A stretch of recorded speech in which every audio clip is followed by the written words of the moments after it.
Bismillahirrahmanirrahim. Assalamualaikum warahmatullahi wabarakatuh.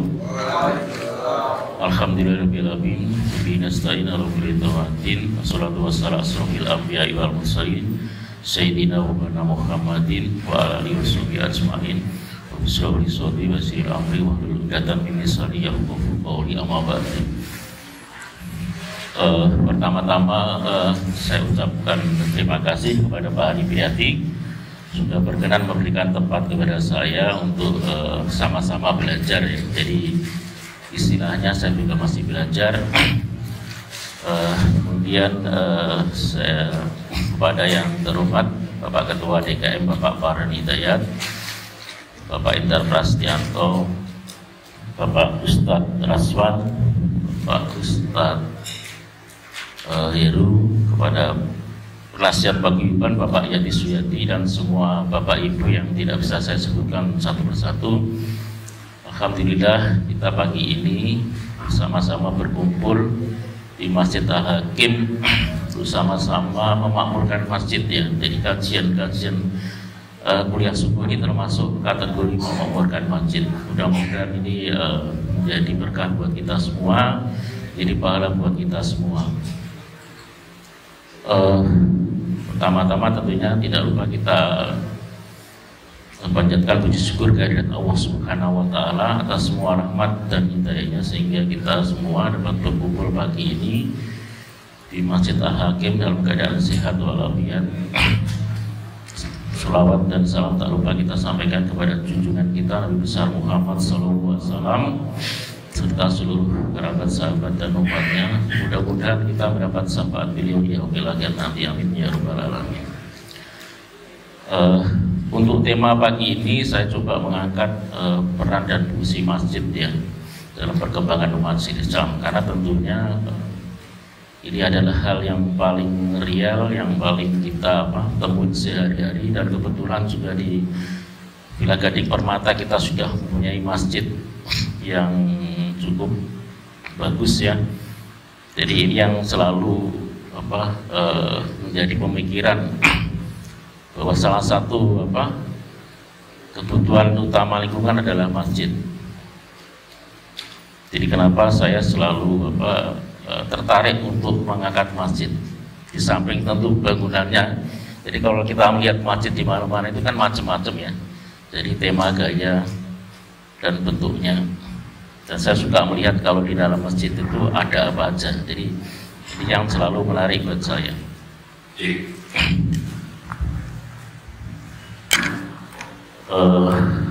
Terus terkait dengan masjid, mungkin saya nanti kalau ada hal-hal yang kurang benar mungkin bisa dapat masukan dari Ustadz Raswan, mungkin Pak Farhan, Pak Indar. Jadi peran dan fungsi masjid, hal utama tentunya peran dari sebuah masjid adalah sebagai tempat ibadah, tempat sujud. Jadi masjid itu berasal dari kata sajadah, kalau nggak salah. Sajadah itu artinya adalah tempat sujud. Di sisi lain adalah masjidan, itu adalah bentuk kata benda yang artinya tempat bersujud. Jadi kalau kita disimpulkan, masjid itu adalah tempat sujud dari hamba ciptaannya kepada Allah Subhanahu wa Ta'ala. Ini yang harus kita tekankan, bahwa korelasinya antara kita umat di sekitar masjid dengan masjid, artinya sebisa mungkin ibadah kita adalah terkait dengan masjid. Jadi ini yang menjadi catatan kita semua berapa pentingnya masjid. Bahkan sejak zaman Nabi Rasulullah, beliau juga mendirikan masjid pertama kali, Masjid Quba, ketika beliau hijrah dari Mekah ke Madinah. Itulah awal dimulainya peran dan fungsi masjid. Ada dua peran masjid yang utama. Jadi kalau saya sebutkan pertama kali adalah peran masjid. Satu adalah peran mikro. Peran mikro itu sendiri adalah peran yang paling pokok ya. Jadi sebagai tempat sujud, dia satu sebagai tempat itikaf tentunya. Jadi berdiam di masjid sebagai tempat untuk berzikir dan sebagai tempat untuk menunaikan sholat-sholat sunnah lainnya. Ini adalah peran mikro, artinya hubungan antara umat dengan penciptanya. Jadi habluminawo itu peran mikro. Nah, dalam peran mikro ini ternyata yang utama ternyata jadi standar keberhasilan sebuah masjid atau kesuksesan sebuah masjid itu bukan terletak pada banyaknya kegiatan masjid, tetapi terletak kepada seberapa banyak jamaah yang ada di masjid ketika sholat berjamaah. Nah, ini jadi catatan kita bersama. Jadi bagaimana kita bisa menciptakan sebuah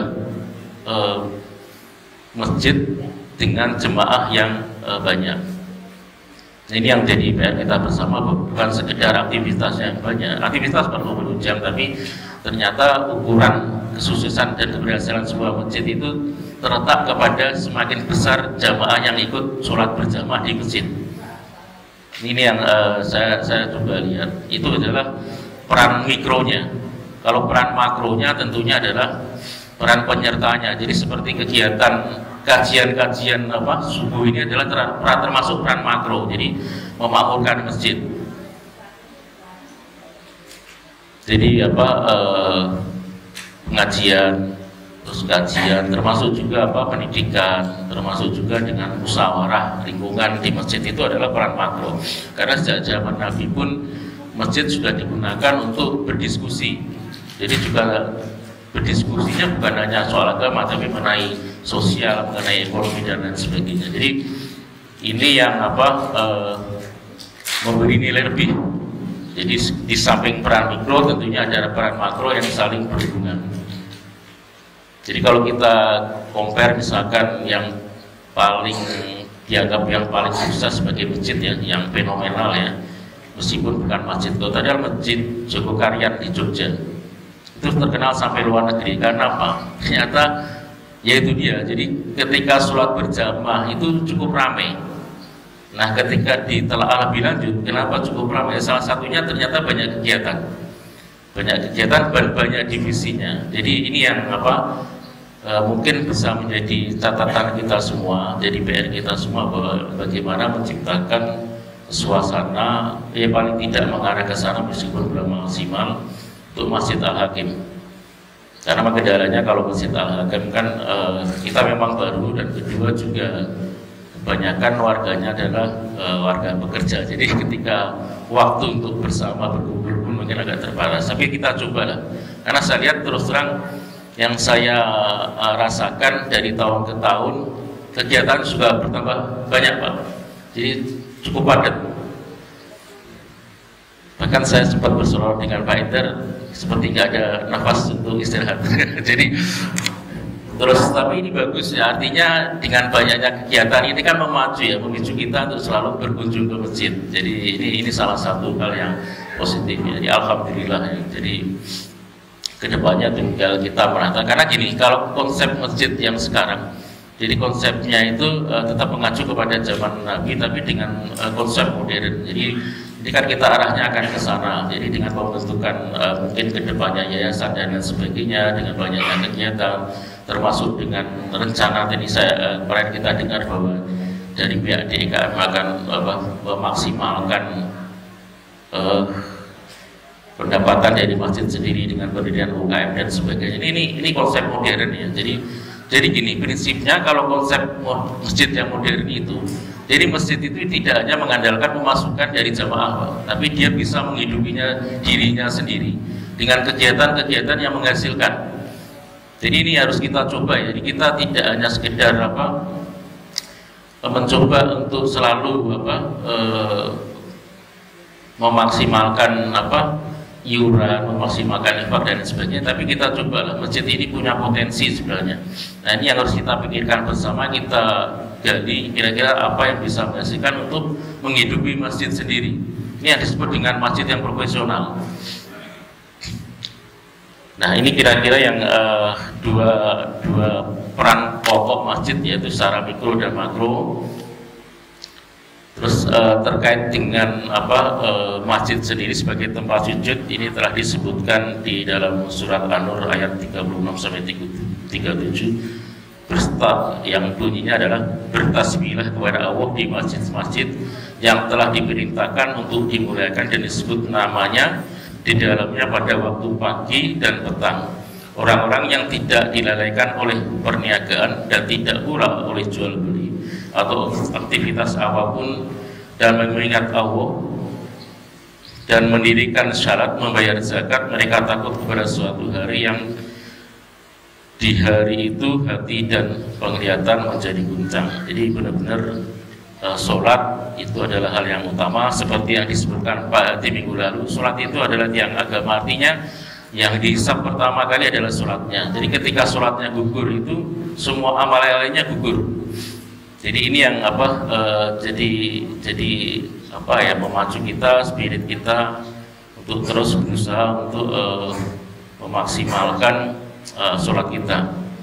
Insya Allah kalau bisa juga kita berusaha untuk terlalu berjamaah, sholat bersama. Jadi bukan hanya sekedar mengejar pahala yang berlipat-lipat, tapi juga memberikan syiar. Jadi syiar Islam yang utama itu adalah ternyata sholat berjamaah. Jadi syiar utama agama Islam itu adalah sholat berjamaah. Karena dengan sholat berjamaah kita saling berkomunikasi, kita saling bersilaturahmi sama warga, sama muslim. Jadi ini yang diajarkan kepada kita betapa pentingnya sholat berjamaah. Di samping bahwa kita berusaha untuk memakmurkan masjid.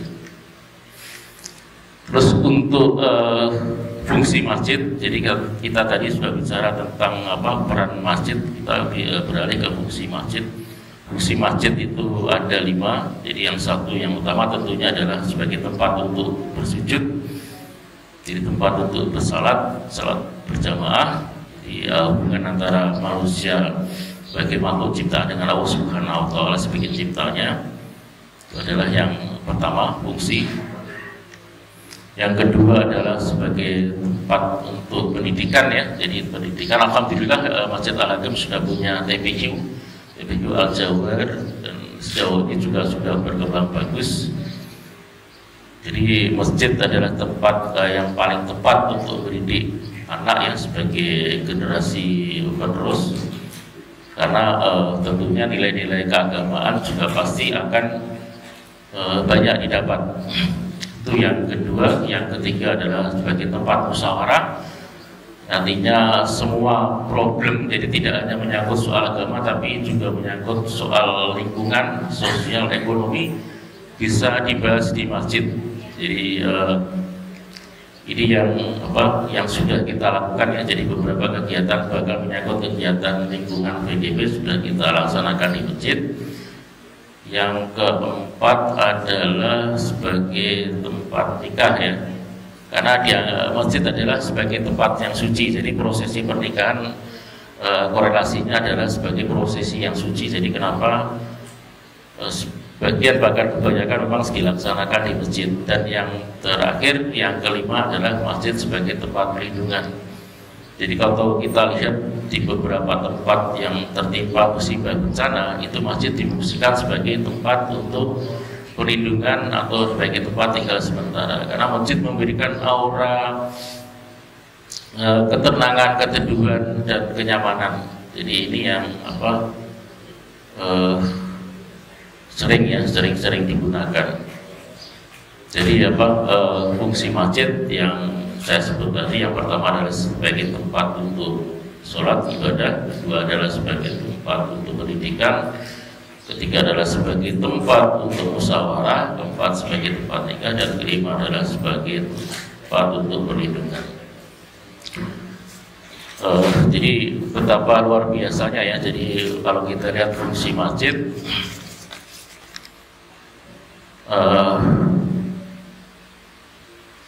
dan mudah-mudahan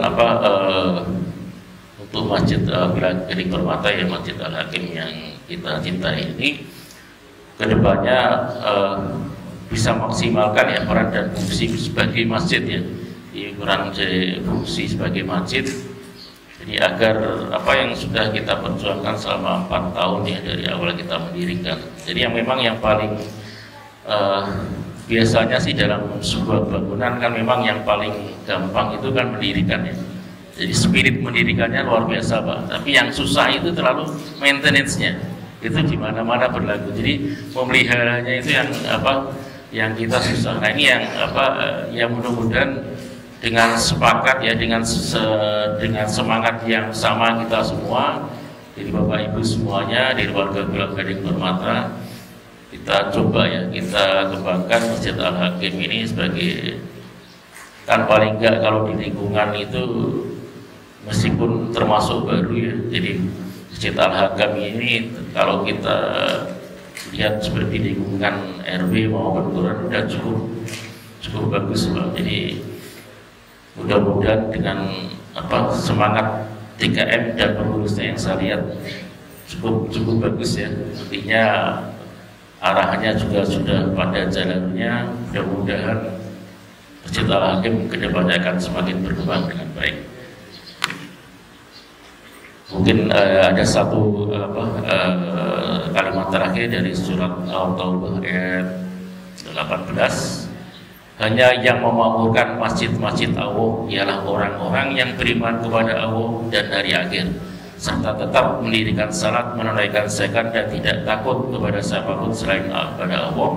Maka mereka olah orang-orang yang diharapkan termasuk golongan orang-orang yang mendapat petunjuk. Artinya ya marilah kita berlomba-lomba untuk memakmurkan masjid agar senantiasa masjid kita ini akan selalu mendapat hidayah dan barokah dari Allah Subhanahu wa taala, dan bagi kita siapapun yang sudah memakmurkan masjid akan mendapatkan syafaat dan pahala dari Allah Subhanahu wa taala. Amin ya rabbal alamin. Mungkin dari saya cukup sekian. Kalau ada salah kata itu bukan dari saya, kalau ada kebenaran adalah semua dari Allah Subhanahu wa taala. Wabillahi taufiq wal hidayah. Wassalamualaikum warahmatullahi wabarakatuh.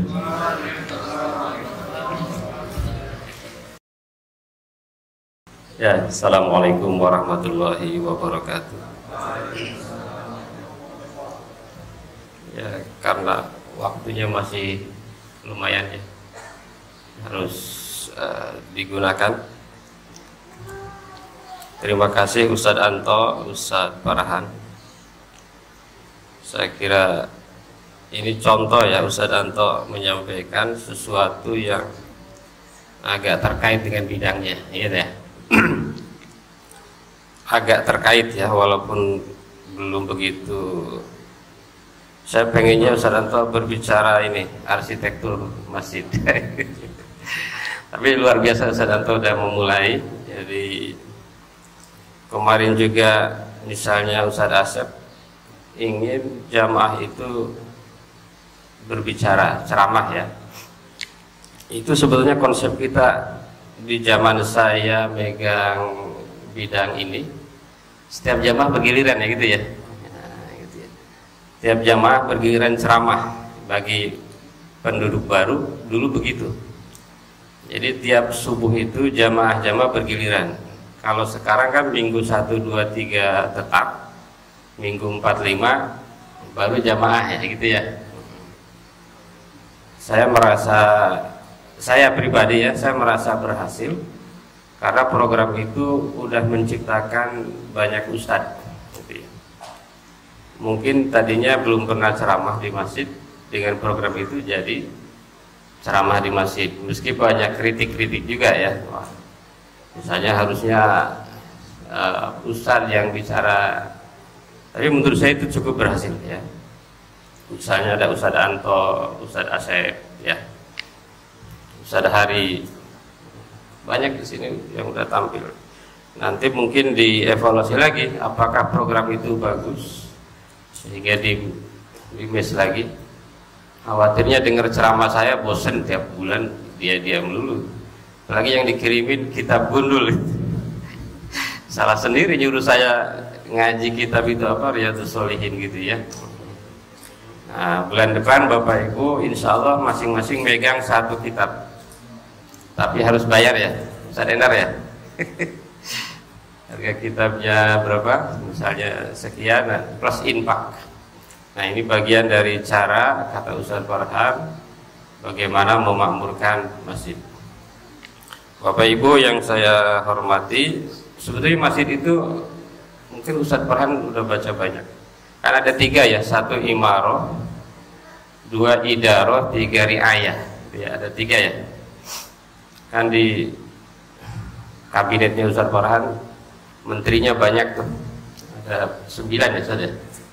Sebetulnya kalau dipecah itu, kalau disintesis jadi 3. 1 idaroh. Idaroh itu bidang administrasi. Administrasi ini penting Pak, sistem segala macam di dalamnya.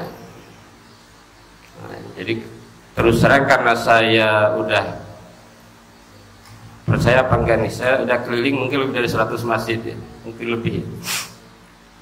Jadi idaroh ini memang masih jadi masalah di dalam masjid. Idaroh itu ini administrasi ya. Harusnya masjid itu kan administrasinya terbaik ya. Tapi sekarang masjid itu sangat tradisional. Sangat tradisional. Makanya idaroh ini penting juga. Idaroh ini misalnya surat menyurat, SK itu rata-rata masjid itu lemah ya. Saya amati rata-rata masjid itu lemah di dalam bidang idaroh. Nah, ini memang harus menjadi perhatian kita. Misalnya masalah keuangan ini kan yang paling bagus idaroh manajemen keuangan itu kan bank ya. Sehari kalau minjem bank untuk beli PGP, untuk beli rumah harga 200, itu tanda tangannya banyak. Itu kalau minjem 1 juta aja tanda tangannya sama banyak. Saya pernah minjem di BMT kecil, kok tanda tangannya banyak banget ya. Tanda tangan A, B, ya, idaroh itu penting sekali. Termasuk SK itu memang harus terus kita benahi, dan memang Ustadz Farhan luar biasa ya. Udah terus karena awal ya, jadi memperbaiki terus ya. Yang kedua riayah itu pemeliharaan. Nah, pemeliharaan itu sebetulnya bidangnya Ustadz Anto ya. Anto terus siapa yang riayah itu?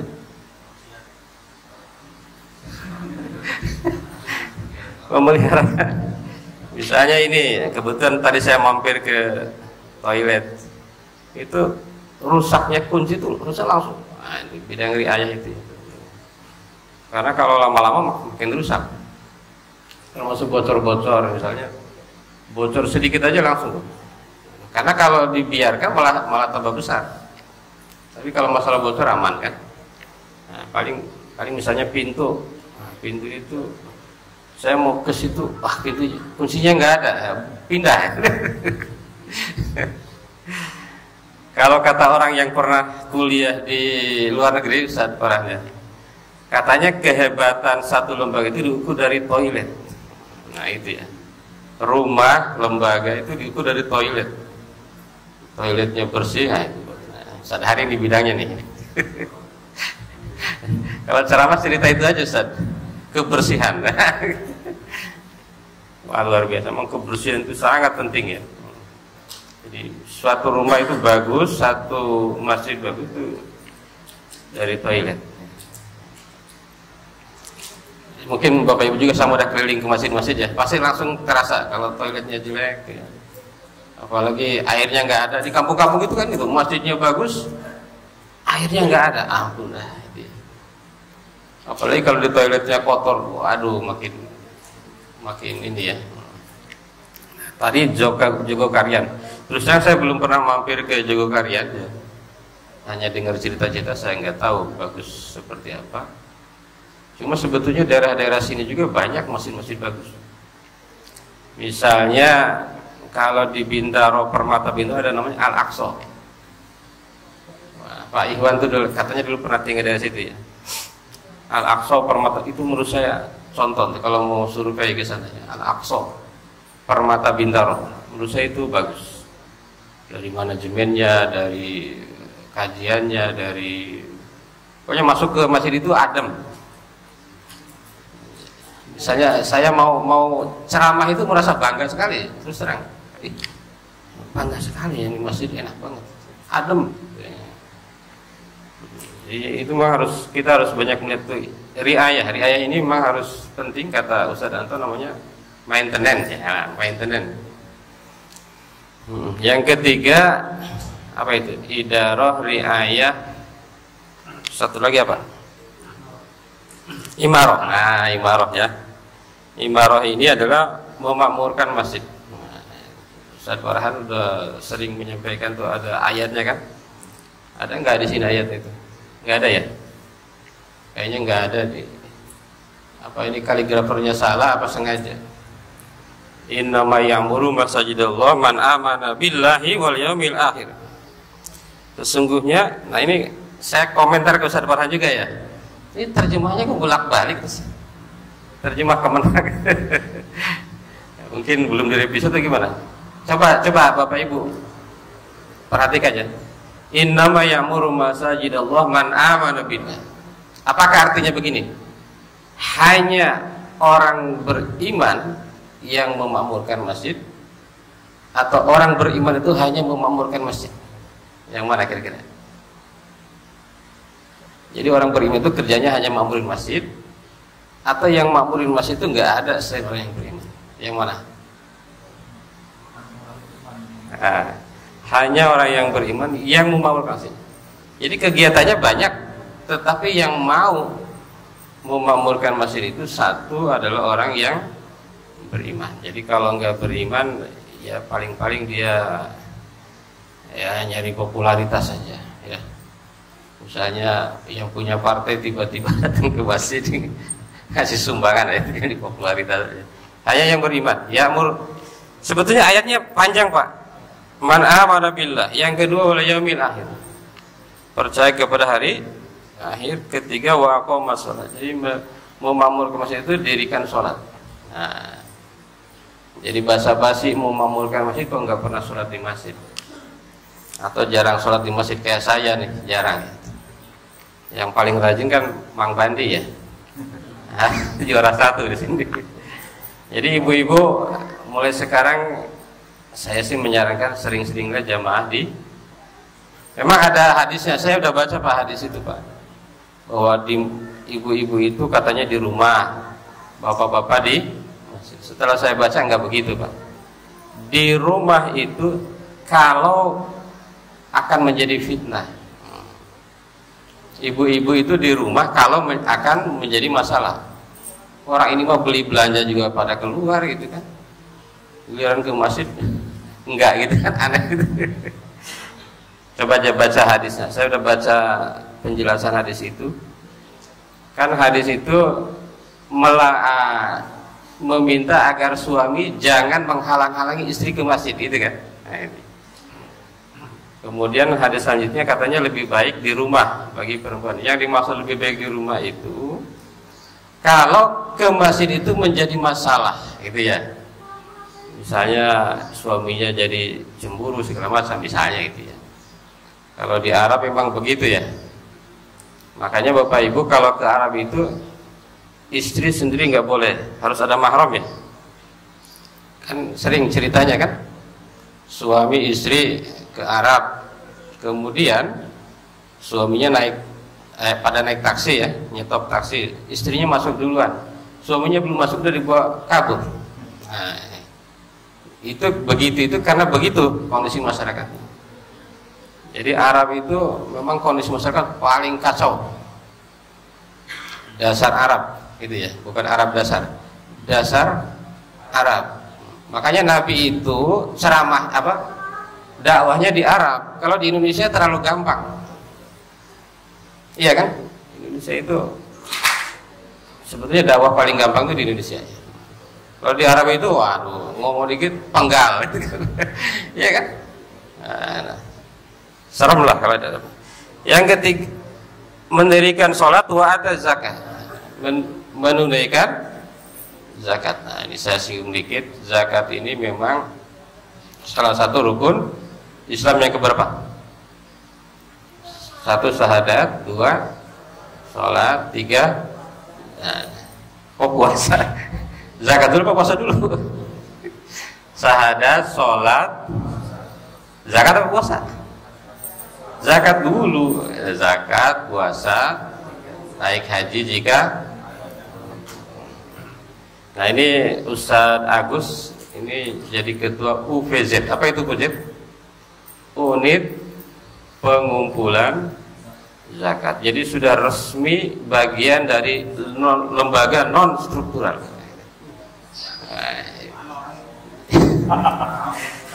Jabatan yang udah paling resmi di sini itu sebetulnya Ustadz Agus. Karena dia udah dapat SK dari Bajnas, Badan Amil Zakat. Bapak Ibu, saya kasih tahu ya, sejak 2011 kita itu udah punya undang-undang zakat yang intinya begini: kalau ada yang mengumpulkan zakat tanpa izin itu bisa kena pidana. Sejak 2011. Yang kedua, kalau dia punya izin tapi menyalahgunakan, pidana juga. Seperti ACT. ACT itu kan, mau tahu nggak masalahnya ACT apa? Kalau tidak salah begini Pak, secara fikih ACT itu udah benar, fikih ya. Amil itu kan 12,5%. Kalau dana zakat terkumpul 1 triliun, berapa dapatnya? Boleh dapatnya berapa? 125 miliar. Iya kan? Secara fikih begitu. Tapi kalau tidak salah, dalam diskusi itu ada bahwa amil itu tidak boleh lebih dari 6 kali UMR, gitu loh Ustaz.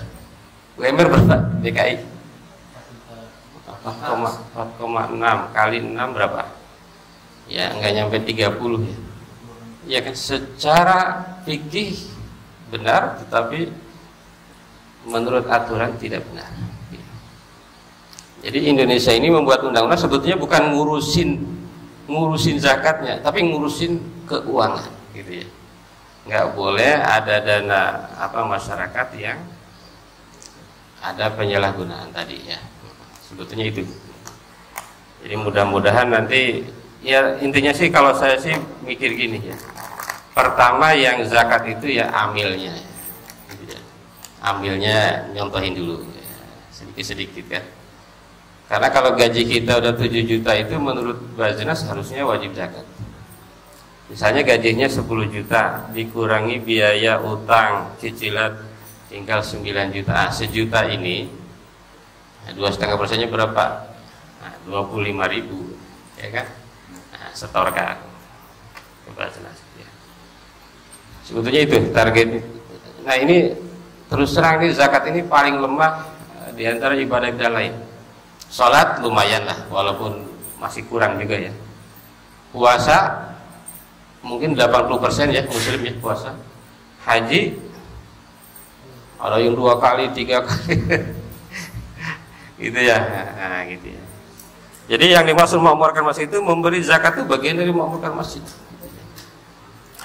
Yang terakhir, walam yasa illallah, orang yang tidak takut selain daripada Allah. Fasa ulaika an yakunu minal muhtadin. Nah itu jadi memakmurkan masjid itu tadi termasuk pendidikan. Jadi kalau lihat sejarah Ustaz Farhan agak menyempit fungsi masjid itu. Kalau dulu masjid itu bahkan tempat markas perang Pak. Nah jadi kalau Nabi mau perang, nyiapin senjatanya di masjid. Sekolah di masjid, bank di masjid, apalagi hampir semuanya di masjid. Kalau sekarang kan udah macam-macam ya. Bahkan musyawarah juga di masjid. Kita udah ada aula dan sebagainya. Bahkan kalau menurut saya ya Ustaz Farhan, musyawarah itu bagusnya habis sholat. Misalnya habis maghrib kita musyawarah, isya jamaah lalu musyawarah lagi. Adem kan? Nah, adem gitu ya. Nggak usah nunggu misalnya tengah berapa 8 gitu ya. Habis maghrib musyawarah, isya berjamaah musyawarah lagi. Saya kira itu Bapak Ibu, mohon maaf kalau agak panjang. Saya agak merasa utang karena minggu lalu nggak hadir Ustaz Endar ya. Saya nonton di YouTube-nya aja dah gitu ya. Terima kasih Bapak Ibu semua. Mudah-mudahan insya Allah kalau diawali dari masjid semuanya akan luar biasa ya. Semuanya akan luar biasa karena Nabi juga awalnya itu yang dibangun masjid. Walaupun mungkin kalau dicek sama Ustadz atau masjid dulu itu cuma pelapak kurma gitu ya. Saya kira itu Bapak Ibu semuanya, mohon maaf. Ya mudah-mudahan bermanfaat untuk kita semua, terutama saya ya. Saya pribadi terima kasih. Assalamualaikum warahmatullahi wabarakatuh. Waalaikumsalam warahmatullahi wabarakatuh.